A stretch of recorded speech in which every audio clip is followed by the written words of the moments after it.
Peace. Speaking easy with the coach. It's I would say late night, more like early morning. About 4 a.m. in early May. Just I'm up. I was up about an hour ago, a little more than an hour ago. Didn't have anything to do, so I figured I'd come down and get some laundry done and play with some beats or whatever. But this, I'm just thinking this one right here, I hadn't heard it in forever, and now I hear it and I like it. So giving it a little play.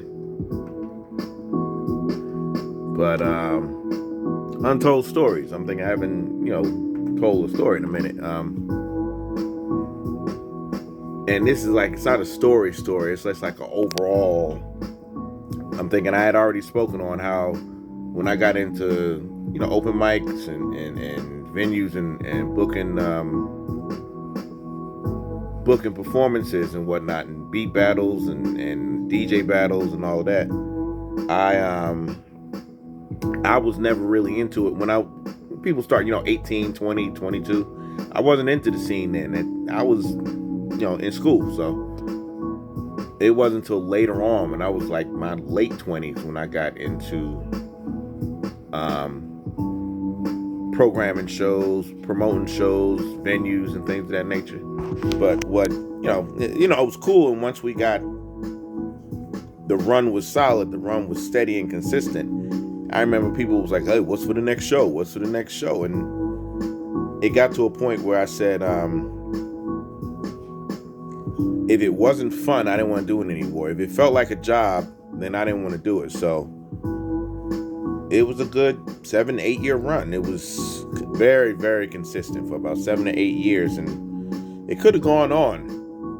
And where it came down wasn't that people weren't coming. It wasn't, to me, it was just that people were doing it. It was the same old. It didn't get really innovative, and the kicker, it was the same old to me.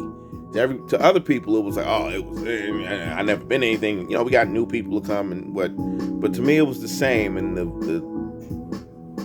where it fell, like the straw that broke the camel's back.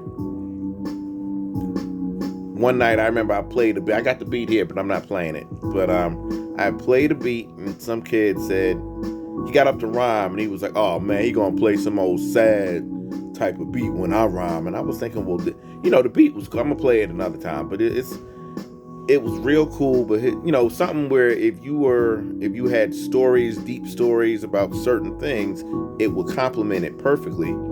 He didn't have this, and it bothered me. To me, it was like I'm dealing with their limits when you do open mic type performances. Like somebody comes on, you book somebody to come on and knows what he's doing, and then you get all the open mic people, and it's like, just spit a verse, if you got a song, just spit a song. And some of them, they're so limited, and I didn't want to be bothered with that. And like I said, there were other things like people coming in and their egos. There's something about, you put a microphone in somebody's hand and their ego jumps up. You put some kid, you get on turntables and do some little tricks, and everybody claps for them afterward. The ego kicks up. Somebody sits down, they got the MPC, they play a beat, and everybody cry like, ooh. When you make that nasty face, like, ooh, that beat is...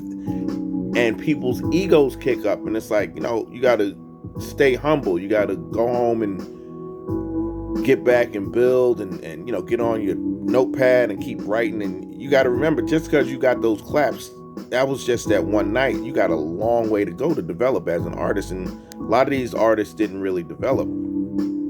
And like I said, the straw that broke the camel's back, one night, somebody was rhyming, and another kid walked by and had a criticism. I'm not going to say who. I wasn't fond of the kid, but anyway, he came, he said what he said, and I was like, and we all looked like, what's with him? And it was just like, man, I wasn't having fun with it. And then what rebuilt everything, because I remember my man DJ Ock down in Trenton, peace to my Trenton family, Ock said, you know what, you can't just end it. People have to have something. You can't just walk away. And what came on Custodian of Records, my man Self, he came up and he started doing beat battles. You know, I had a couple of little smaller beat battles, but mostly I think I had DJ battles. That was my thing. And he came in with beat battles, and you know, he had a show in the same venue I was doing shows in, and it was heavy. And it was crazy. It was people, you know, some people who were coming asking me, yo, you just let him take your spot? Like, I didn't just let him take my spot. I was renting the spot. It wasn't my spot. People, I got the spot when a couple other people had ideas. I remember it was Khayyam from Culture Freedom Poetics. He, as far as I was concerned, he opened the spot up. Come to find out, before him, there was another group that had the spot. Wildlife up in Montclair, they actually, if anybody did, open the spot. And to me, it was, you know, when I say open the spot, it wasn't their spot. And that's what I say with our people with ownership. It wasn't their spot, they were renting. And all of us, we rented the spot because it was a good space. Montclair, you know, it was what it was. But when I saw someone else come in, they were doing good things, I didn't feel that same responsibility that I needed to continue something. Something was going on for the culture, for hip hop. So I fell back. I was, if I'm not mistaken, I was in bars, go-go bars, I might add, DJing. That was something new to me. I was glad breaking new ground. Even I had done that before anyway. But I was glad to get back into that with different types of music and, you know, observing that. And I didn't miss putting out flyers and calling people. I didn't miss that at all. So, you know, when by the way, I made a conscious effort to notice I say a lot. When I looked at things and people said, yo, so-and-so took your spot, and why don't you get back in the game? I was like, I don't want the game. It was done. And some people say it's done now. Like I was talking to Self, Custodian of Records, and he said it seems like the scene is done. And maybe that explains some of the music we may hear. But, you know, what? The kids like it. We were kids. We liked what we liked. So, you know, it's all good. I like what I like still. And I'm still playing what I'm playing. So, on that note, you know, speaking easy with the coach in regard to Sound Labs and Speakeasy Sound present shows. You know, it was what it was. It had its time. Time is done. We carrying on. Y'all be easy. Peace.